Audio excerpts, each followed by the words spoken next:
Pues muchas gracias por la presentación.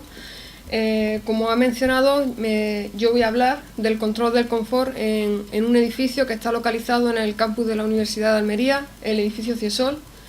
La estructura más o menos de la presentación es la que tenéis en esta diapositiva. Entonces, ¿cuál fue la motivación? Pues actualmente estamos en un paradigma de cambio climático y entonces una de las cosas que influyen en el cambio climático es el consumo de energía. Entonces nos estamos moviendo en un área de que tenemos que conseguir edificios que sean energéticamente eficientes, ¿vale? Según estudios recientes, el consumo energético de los edificios representa aproximadamente el 40% del consumo energético mundial. Más de la mitad de ese consumo se atribuye a los sistemas de climatización.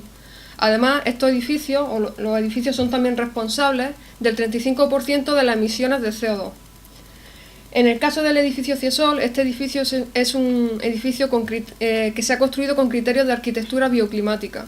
Entonces, lo primero que se hizo fue estudiar cómo funcionaba ese edificio de forma libre, es decir, sin ninguna estrategia de control. Entonces se pudo ver que, aunque el edificio presentaba unos ciertos criterios de arquitectura bioclimática que comentaré posteriormente, este edificio presentaba problemas a la hora de mantener el confort a lo largo de todo el periodo del año. Esos problemas venían fundamentalmente, estaban ocasionados por una mala gestión de los usuarios, que a veces se excedían con el uso del aire acondicionado, encendían las luces cuando ya había suficiente iluminación, porque, como se ha comentado en charlas anteriores, el confort es subjetivo. No todos los usuarios que están dentro de una misma sala requieren las mismas condiciones. Después de este análisis que se realizó del confort sin ninguna estrategia de control, se llegó a la conclusión de que era necesario desarrollar una arquitectura de control que nos permitiera mantener el confort de los usuarios dentro de una zona que fuese más o menos beneficiosa para la mayor parte de los usuarios del edificio. El edificio Ciesol, como ya he dicho, se encuentra localizado en el campus de la Universidad de Almería y es un centro mixto de investigación entre el CIEMAT y la Universidad de Almería. Se ha construido siguiendo criterios de arquitectura bioclimática y cuenta con una serie de estrategias pasivas y activas. Pasivas, como por ejemplo las que podéis ver en esta diapositiva, en la cual el edificio tiene diferentes tipos de cerramientos según su orientación. También tiene las ventanas de la fachada con orientación este y sur, las tiene retranqueadas. ¿Por qué se hace esto? Se hace para evitar la incidencia directa de la radiación solar en el interior del recinto durante los meses más cálidos y permitir su entrada durante los meses más fríos. Otros ejemplos de arquitecturas pasivas son que este edificio cuenta con un campo de colectores solares y un campo de paneles fotovoltaicos para producir energía, que a su vez sirven para sombrear la cubierta del edificio y evitar la incidencia directa de la radiación solar en la planta alta. De entre las principales estrategias activas con las que cuenta este edificio, la principal es una instalación de frío solar. ¿Qué quiere decir? Tanto el sistema de calefacción como de refrigeración del edificio hacen uso de energías renovables. Esta instalación de frío solar cuenta con el campo de colectores solares, tanques de almacenamiento tanto de agua caliente como de agua fría, una máquina de absorción con su torre de refrigeración y una caldera. Tiene dos modos fundamentales de funcionamiento. En el modo invierno, lo que hacemos es que el agua caliente procedente del campo de colectores solares circula por el interior del edificio a través de un sistema de tubería hasta cada uno de los fancoils que hay en cada una de las habitaciones.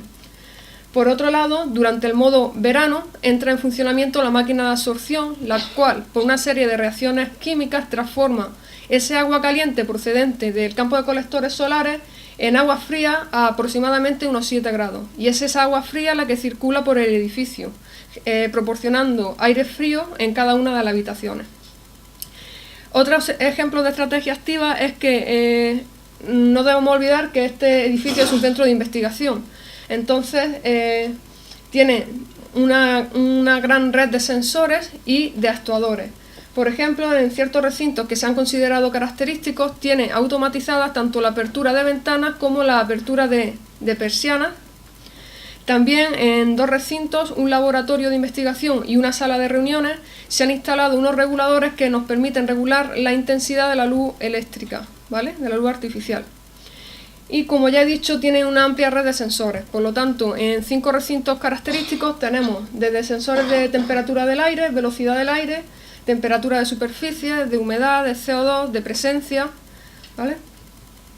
Y los fan coil, que, como recordaréis, es el dispositivo al que nos llega tanto el agua caliente como el agua fría, también se encuentran ampliamente monitorizados, disponiendo de sensores de temperatura del aire a la entrada y a la salida. Esta temperatura del aire a la salida es lo que conocemos como temperatura de impulso y de la cual vamos a hablar posteriormente. También tenemos sensores de temperatura del agua, de caudal de agua que circula por el interior del fan coil, de humedad, etcétera. Entonces, ¿qué es lo que consideramos nosotros como confort o qué aspectos hemos considerado nosotros como confort en el edificio Ciesol? No voy a repetir las definiciones porque ya hemos estado hablando bastante a lo largo de la anterior exponencia, pero desde el punto de vista del edificio Ciesol nosotros hemos considerado esos 3 aspectos: confort térmico, calidad de aire y confort visual. Lo que sí queda claro con esas definiciones es que el confort es un proceso cognitivo que depende de diferentes tipos de procesos, tanto físicos, fisiológicos e incluso psicológicos. Entonces, una vez que nosotros hicimos un análisis del confort, viendo estos 3 tipos de parámetros en el interior del edificio Ciesol, y llegamos a la conclusión de que era necesario desarrollar una arquitectura de control, se realizó un estudio sobre qué estrategia de control podríamos aplicar en el interior del edificio Ciesol. La mayor parte de las estrategias de control que hemos desarrollado están basadas en control predictivo basado en modelos. ¿Qué quiere decir eso? Se necesita un modelo del edificio o de la habitación que nos permita conocer a priori cuál va a ser la evolución de las variables climáticas de esa habitación, temperatura, CO2, humedad, ante los cambios o las acciones que yo voy a realizar en el interior del mismo. Se han obtenido diferentes tipos de modelos basados en redes neuronales, modelos por identificación basados en datos históricos. Sin embargo, el más preciso o el que más detalle nos aporta es un modelo basado en primeros principios, que utiliza balances de masa y energía. Este modelo tiene 3 variables de estado, que serían la temperatura del aire, la humedad relativa y la concentración de CO2, y considera como actuadores el sistema de climatización que he mencionado anteriormente, las ventanas y las persianas automatizadas. Como ejemplo, aquí tenemos una gráfica de la validación de ese modelo durante el periodo de invierno, durante un periodo de 10 días. Se puede ver, en la gráfica, se puede ver cómo el modelo es capaz de seguir la dinámica de las variables reales medidas en el interior de una habitación del edificio Ciesol, tanto en temperatura, humedad y CO2. Luego, con respecto a la iluminación, nos encontramos el problema de que esta variable tiene una dinámica muy rápida. Depende únicamente o depende fundamentalmente de la luz natural y de la luz artificial. Para obtener modelos de iluminación nos centramos más bien en la sala de reuniones, que es una sala que es bastante alargada, lo cual nos va a permitir hacer posteriormente un control por zonas. Vamos a distinguir 2 zonas: la zona situada al sur, que es la zona de las ventanas. Esta sala tiene 3 ventanas, 2 con orientación sur y una con orientación oeste, y la zona de adelante, que es la zona que le hemos llamado la zona del proyector, ¿vale? Además, como ya he mencionado, contaba con persianas automatizadas y el sistema de regulación de la intensidad de la luz artificial. Lo primero que se hizo es, una vez que tenemos esos actuadores en la sala, vamos a verificar que realmente se pueden alcanzar las especificaciones de confort visual que nos dan los estándares. Para eso se ha utilizado el software Dialux. Lo que se ha hecho ha sido generar mapas de la distribución de la iluminancia y del brillo en el interior de la habitación, de la sala de reuniones, tanto para días despejados como para días nublados. Entonces pudimos comprobar que realmente con los equipos que teníamos instalados verificábamos las condiciones de confort visual que nos proporcionaban los estándares. Y posteriormente se han obtenido modelos mediante identificación utilizando datos históricos que han sido registrados en esta habitación. Respecto al control del confort, que es en lo que se va a centrar más bien esta ponencia, nosotros hemos considerado 4 objetivos: el confort térmico, calidad de aire, confort visual y la eficiencia energética. Sin embargo, podemos observar que para maximizar el confort eso implica por lo general un mayor consumo de energía, que lo que nosotros queremos minimizarlo. Entonces se puede decir que son objetivos contrapuestos. Estamos ante un problema de optimización multiobjetivo y tenemos que buscar cuál es la mejor solución. Es decir, tenemos que hallar una solución de compromiso entre el confort de los usuarios y la eficiencia energética, ya que, como se ha mencionado anteriormente, una falta de confort puede influir en la productividad que tienen los usuarios dentro del edificio. Nosotros hemos propuesto esta arquitectura de control. Este es un trabajo que está todavía en desarrollo. Tendríamos una capa superior que se ejecutaría una vez al día, y lo que hace sería, en función de la predicción del tiempo para ese día, los precios de la energía que se conocen con 24 horas de antelación, calcularía una serie de referencias de valores que yo quiero alcanzar en el interior de mi habitación. Es decir, calcula cuál sería la temperatura, la concentración de CO2 y el valor de iluminancia que yo tengo que tener en el interior de la habitación, teniendo en cuenta los criterios de eficiencia energética. Esas referencias se pasarían a la capa inferior, que lo que realiza es el control climático. Calcula las acciones que tienen que realizar las ventanas, las persianas, el sistema de climatización para alcanzar esas referencias. Me voy a centrar en la capa inferior, puesto que, como ya he dicho, este trabajo es un trabajo en desarrollo y todavía no tenemos resultados de la arquitectura completa. Con respecto a la capa inferior, voy a presentar dos tipos de controladores. El primero es un controlador predictivo no lineal que controla tanto el confort térmico como la calidad de aire.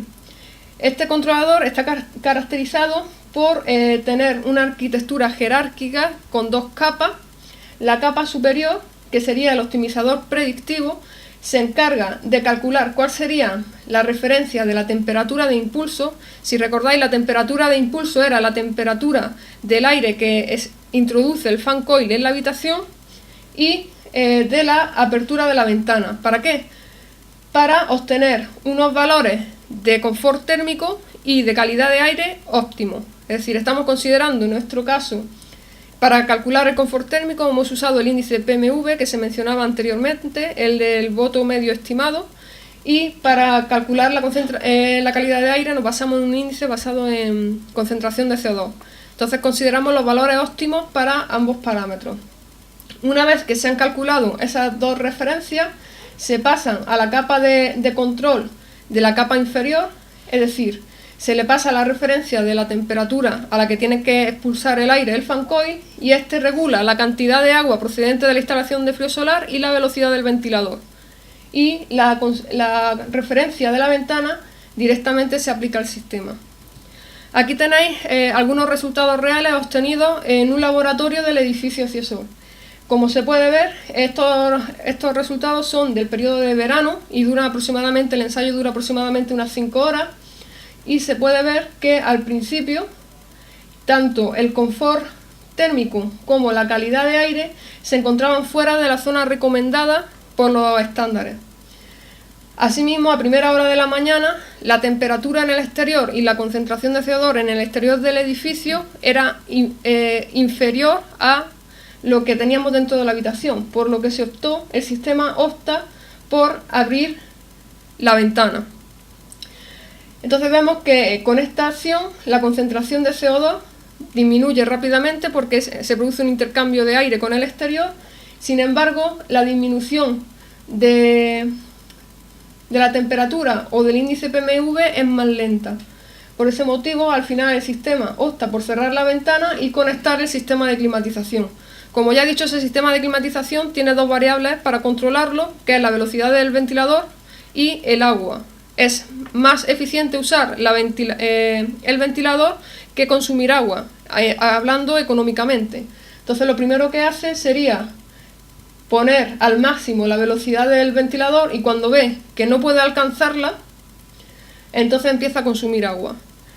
Entonces consigue controlar tanto el confort térmico y la calidad del aire durante casi toda la jornada, pero alrededor de las 1 se puede ver cómo la calidad de aire empieza a empeorar debido a la concentración de personas en el interior de la habitación, y el sistema no es capaz de reducir esa concentración utilizando únicamente el sistema de climatización, por lo que decide apagar el sistema de climatización y abrir un poco la ventana para bajar esa concentración de CO2. Luego, con respecto al control del confort visual, se ha realizado un control basado en lógica borrosa, mediante una serie de reglas. Más concretamente, se han implementado 84 reglas del tipo: si ocurre cierta condición, entonces haz una acción. Además, se ha añadido una acción extra, que es que si no detecta ninguna persona en el interior de la habitación durante un periodo superior a 5 minutos, automáticamente apaga las luces. Entonces, esta estrategia se ha aprobado en la sala de reuniones que he mencionado anteriormente. Se ha realizado, como ya he dicho, un control por zona. Aquí podemos ver el número de personas que hay en la habitación en cada momento y la referencia. Se ha fijado una referencia para labores típicas de oficina, aproximadamente 500 lux, y lo que se hace es, al principio de la mañana, cuando entra el primer usuario, enciende las luces y luego empieza a mover las persianas. Luego, cuando la habitación se queda vacía, automáticamente el sistema apaga las luces cuando transcurren 5 minutos. Y luego me gustaría comentar aquí, a la 1 de la tarde había una reunión programada, entonces se iba a usar el proyector. Con ese proyector lo que se hace es que la referencia de iluminación baja de 500 a 300 lux para que se vea bien la pantalla en la zona delantera. Y lo que hace es que mientras dura la reunión, el sistema apaga las luces de la parte delantera. Luego, a última hora de la tarde, hay una única persona en el interior de la sala de reuniones, y entonces, conforme va decayendo la iluminancia exterior, el sistema primero intenta subir las persianas para mantener la consigna, y cuando ve que no es posible, entonces enciende las luces tanto en la parte delantera como en la parte trasera de la sala, ¿vale? Entonces, como conclusión, muchas veces nosotros hablamos de que construimos edificios que son o de consumo cero o bioclimáticos. Sin embargo, los usuarios que hay dentro de esos edificios deben estar concienciados también con los gastos de energía que conlleva el uso de los sistemas de climatización, el uso ineficiente de las luces. Por ese motivo, nosotros creemos que el desarrollo de una arquitectura de control que permita regular de forma autónoma los principales elementos del edificio puede ayudar a mantener el confort de los usuarios, minimizando el consumo de energía. Todos los resultados que se presentan han sido financiados con proyectos tanto del Ministerio de Economía, Competitividad y Fondos FEDER y con colaboración con empresas. Y ya está. Muchas gracias.